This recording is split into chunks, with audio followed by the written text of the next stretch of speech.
Morning অক্সিজেনার্স, চলে আসলাম রোজগার মতন তোমাদের কাছে রান্নাঘরে। আর আজকে মাকে খেতে দিতে আমি যাব, কারণ এখন ব্যাপারটা হয়েছে মেয়েকে দুবেলা করে খেতে দিতে যেতে হচ্ছে মাকে, কারণ আমার দাদা তো চৈতন্য হয়ে গেছে। তো তখন কি হয়ে যায়, মেয়ের একটু কষ্ট হয়, তখন হয়তো বলে মা তুমি যাও, আমার ভালো লাগছে না। তাই জন্যে আজকে আমি যাব। তো ভাবলাম কি আর করবো, মায়ের জন্য একটা ডিম দিয়ে একটু সুজি দিয়ে আর সামান্য একটু ময়দা দিয়ে ব্যাং, মাই গড, সামান্য একটু ময়দা দিই মাকে, সে গোলা রুটি করে দিই। কারণ দিদির খেতে দিতে দিতে তো সেই 1:30 হয়ে যায়। তা আমি আজকে গিয়ে মাকে দুধ খাওয়াবো না, একার সময় না বুঝে পাই না যে আমি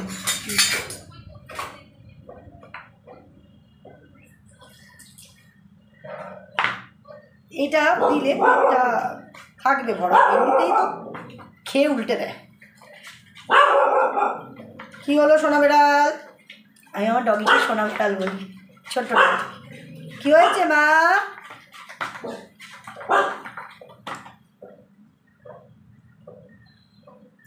প্রথমে ভেবেছিলাম ডিম সেদ্ধ করবো, ও কিন্তু চিন্তা করলো ডিম সেদ্ধ করলে শুধু ডিম করলে আবার আমাকে গিয়ে ওখানে দুধ বানিয়ে দিতে হবে, তারপরে তোমার করতে হবে, বিস্কুট করতে হবে, তো অনেক ঝামেলা।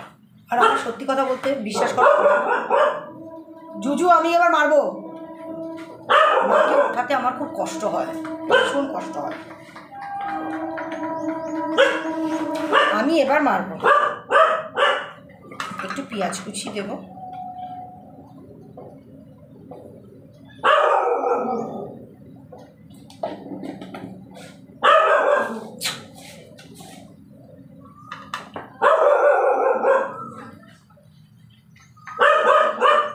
এটা আমার খেতে ভালো লাগে।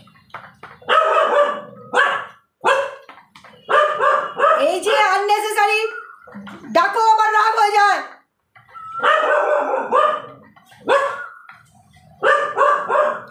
একটুখানি সুজি, এইটুকুনি ময়দা, আমি মারবো, আমি তোমাকে কিন্তু মারবো। সুটু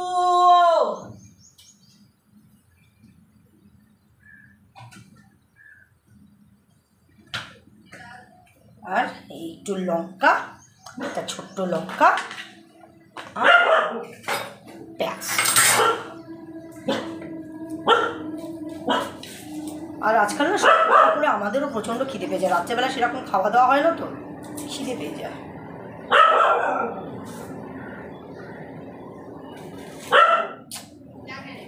কীরকম করে আননেসেসারি চিৎকার করো বলো? প্রতিদিন আমাদের বাড়িতে একটা অশান্তি কখন হয়, কেমন হয় জানো তো, আমার মেয়ে ডেইলি যেতে চায় না, ও সেই কান্নাকাটি করবে, মা আমি আর পারছি না, আমি আর তোমার মাকে খেতে দিতে যেতে পারছি না, ঘরে গন্ধ, স্পেশালি যখন দাদা খেয়ে থাকে না, সত্যি কথা বলতে ওখানে তখন টেকা যায় না, প্রচণ্ড গন্ধ। তারপর এদিকে মায়ের হিসুড়িয়ে এই মানে সব নিয়ে একেবারে সত্যি খুব বাজে। এই যে আবার খাওয়া শুরু করলো, কি করে যে লোকে ওকে কাজে রাখে, আমি অবাক হয়েছি। তোমরা শোনো তো। আর তারপরে কি করে জানো, দিনের মধ্যে মানে এই যে এখন যে খেয়ে থাকছে, ওই জন্যে ও মায়ের ইয়েটা খেয়ে নিচ্ছে, রাতের খাবারটা। দিদি তো দুপুরবেলায় মায়ের খাবার চলে যায়, রাতে তো আমার মেয়েকে খাওয়াতে হয় যখন ও ড্রিঙ্ক করে থাকে। এইবারে সেদিনকে রবিবার দিনকে লুচি করেছে, দিদি লুচি দিয়ে গেছে, দুপুরবেলা খাবার মানে দুপুরবেলা লাঞ্চের সাথেই ডিনারটা দিয়ে যায়। এবার লুচি তরকারি সেটাও খেয়ে রেখেছে, মেয়ে কী দেবে আমাকে সেই রাত্রিবেলা বানাতে হলো মায়ের জন্য। কী খেতে দেবে, কারণ ও খেয়ে রেখেছে তো। ও যখন ড্রিঙ্ক করে আসে তখন ও রাতের খাবারটা মায়ের খেয়ে নেয়। মা কী খাবে তার কোনো ইয়ে নেই, তখন আবার আমাকে ব্যবস্থা করতে হয়।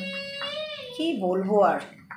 আর সেই যখনই খেয়ে আসবে তখনই আমার মেয়ের কাঁদটা আরও বেশি বেড়ে যাবে। তুমি যাও, আমি পারবো না, আমি আর পারছি না, আমার মরণ হচ্ছে না, এই সব।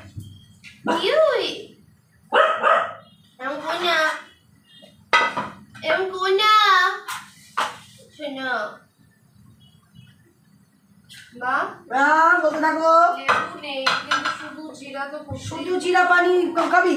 লেবু নেই তো, কি করবো? শুধু জিরা পানি ভাল লাগে খেতে? আজ লেবু শেষ, আর জিরা পানিটা না একটু লেবু না। তোকে বলিনি।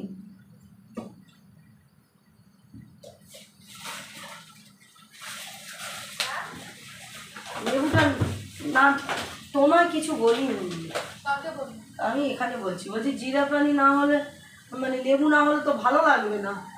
সো ফানি, আমি এমনি কিনি না কোনো।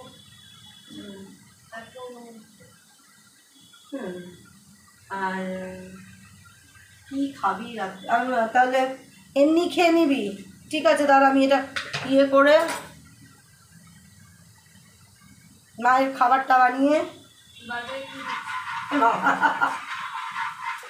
আমি সুজি দিয়ে ডিম দিয়ে। এত করতে গেলে কেন? তাহলে শুধু ডিম দিয়ে দিতে। আরে পেটটা ভরবে তো।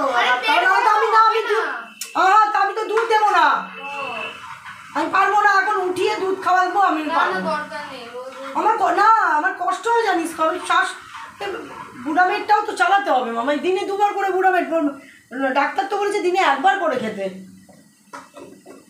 মাকে যেই উঠাবো না আমার শ্বাসকষ্ট শুরু হয়ে যায়।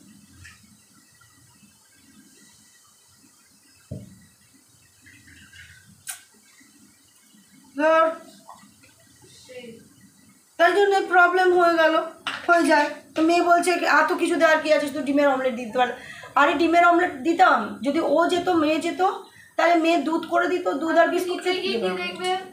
অন্ধকার, ঘরে শুয়ে আছে, পর্দা জানলা সব বন্ধ, মানে আমি তো সব খুলি না জানলা। আমি এখন ওগুলো তো করবোই না। ওই গিয়ে ওকে ক্রস করে ও গিলে ফুটে শুয়ে আছে বেঁকে বুকে, ওইখানে গিয়ে ওকে ক্রস করে আমি কিছুই করতে পারবো না। কবে থেকে খাচ্ছে? লাস্ট থার্সডে থেকে খাচ্ছে নাকি? যে রবিবার দিন দিদি লুচি বানালো, মানে লাস্ট থার্সডে থেকে খাচ্ছে। লুচি খেয়ে নিল। ভাবো রাতের খাবারটা ও গিলে নিচ্ছে, তাহলে কি করবো? কি করা হবে? দিদি তো দুপুরবেলা দিয়ে চলে যাচ্ছে, আর তো জানতে পারছে না। তারপরে তো আমার ভোগান্তির শেষ নেই।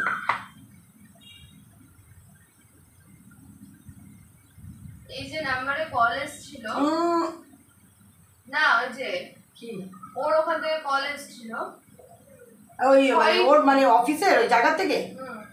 ফোনটা ধরিসনি কেন? 6 জুন ধরেছি তো। কি বলে? 6 জুনে পড়েছে। তাহলে আজকে কত তারিখ? 11। চিন্তা করো, 6 জুনে ওর যেখানে কাজ করে সেখান থেকে ফোন এসেছে। টাকা নিল, টাকা নেওয়ার পরেই তো মাইনে নিল, মাইনে নেওয়ার পরে সেই থেকে ড্রিঙ্ক করা শুরু করেছে। 6, 7, 8, 9, 10, 11, আজকে 11। 6 তারিখটা তো ধরবো। হ্যাঁ, কারণ 6 তারিখে তো যাইনি। অলরেডি 6 দিন হয়ে গেল তো। সব সময় মায়ের নাম করে ও টাকা নিচ্ছে ওর কাজের থেকে, একটাও মায়ের পিছনে কিন্তু খরচা করছে না। মায়ের শরীর খারাপ, মায়ের শরীর খারাপ, মায়ের শরীর খারাপ করে ও দিনের পর দিন কামাইও দিচ্ছে, টাকাও নিচ্ছে। ওই যেখানে কাজ করে তারা কি করে ওকে রেখে দিয়েছে, তার মানে আমার তো মাথায় আসে না। হ্যাঁ, তারপরে ও কি করে যাবে? ওর লজ্জা লাগবে না? না, তারাও তোকে এন্টারটেইন করছে। হ্যাঁ, তারাও তোকে রাখছে, অবাক। তারাও তো এন্টারটেইন করছে, তুমি কি বলো?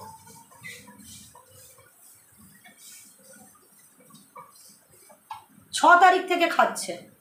6 তারিখে আমাদের ওপরে এসেছিল, আমাদের ওপরে এসে বললো আমার মেয়েকে জামাটা আমি টাকা নিয়ে এসেছি, না ও ম্যাডামকে ফোন করবে, যে ম্যাডাম টাকা দেবে। সে আমাদের ফোন থেকে ফোন করলো, করে তো সেই ম্যাডাম তারপরে কবে কীভাবে টাকা দিলে জানি না, টাকা দিল। টাকা দেওয়ার পরে ব্যাস ওই 6 তারিখ থেকে ও কিন্তু কাজে যায় না। 6, 7, 8, 9, 10 যেটা 6 দিন ও খেয়ে উল্টে পড়ে আছে। এই 6 দিনে কিন্তু ওর কোনো খাওয়া দাওয়া সেরকম নেই, শুধু ওই জল গিলছে আর রাত্রেবেলা খিদে পেলে ওই মায়ের খাবারটা খেয়ে নিচ্ছে। তুই কোন সাহসে মায়ের খাবারটা খেয়ে নিস তাহলে? হ্যাঁ, কারণ আমরা রেডিমেড, ও তো রেডিমেড কাজের লোক আছে, রেডিমেড কাজের লোক আছে, ওর কিন্তু কোনো রেসপন্সিবিলিটি নেই। আর আমার মা তবু তার ছেলে নিয়ে ছেলে ছেলে ছেলে ছেলে ছেলে ছেলে ছেলে করে পাগল হয়ে গেছে। কী রে, কালকে কী হচ্ছে? কালকে আমার মেয়ে গেছে মাথা গরম হয়ে, সকালবেলা খেতে দিতে গেছে। এবার কী হচ্ছে জানো ভাই?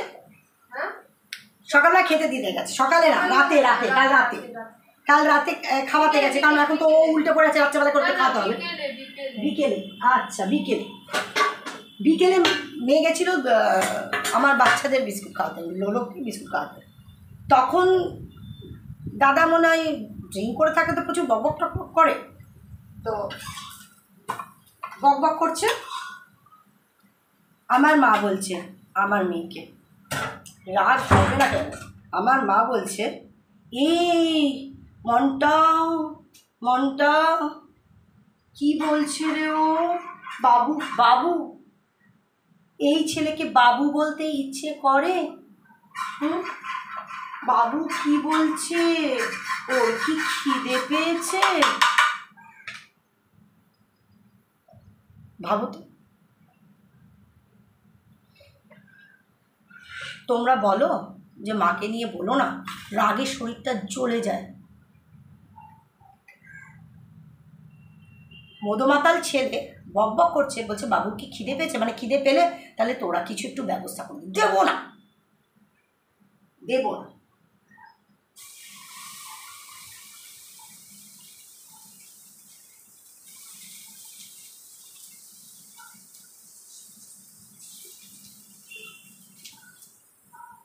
এখনো পর্যন্ত যে মানুষটা তোমাকে একটা পয়সা দিয়ে দেখে না, হ্যাঁ, অল টাইম ড্রিঙ্ক করে আসছে, তার কোনো রেসপন্সিবিলিটি নেই যে আমি ড্রিঙ্ক করে আসলে আমার মাকে রাত্রেবেলায় কে খাওয়াবে, হ্যাঁ, আমাকেই তো খাওয়াতে হবে বা কিছু না।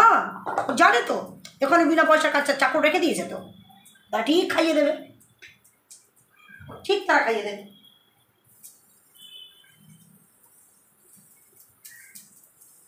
এই ঝামেলাগুলো তো আমার ঝেলতে হচ্ছে না।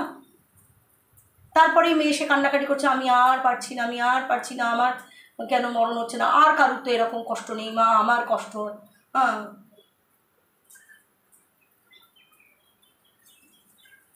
তার নাইটি চেঞ্জ করা, তার হাগিস চেঞ্জ করা, ওকে করতে হচ্ছে।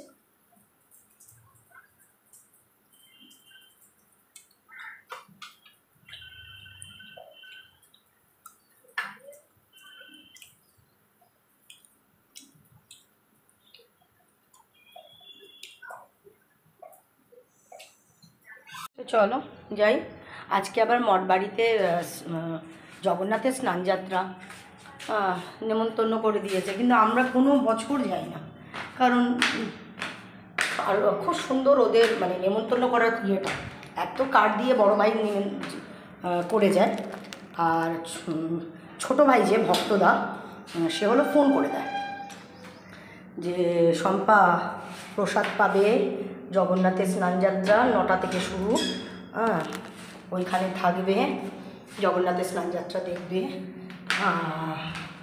আর দুপুরবেলায় প্রসাদ পাবে। আর 27 তারিখে হলো জগন্নাথ রথ আর কি, রথ, আর তার 7 দিন বাদে হলো তোমার মাসির বাড়ি থেকে আসবে জগন্নাথ, এগুলো পুরোপুরি নিমন্ত্রণ করে দেয়। আর এই 3 দিনই মাসির বাড়ি থেকে আসা, জগন্নাথের রথ নিয়ে যাওয়া, আজকে স্নান যাত্রায় 3 দিনই খাওয়া থাকে, কিন্তু আমরা কোনোদিন যাই না। খারাপ লাগে, এতবার করে বলে, মানে প্রত্যেক বছর কিন্তু ওরা নিয়ম করে বলে, কোনো বছর আমরা যাই না।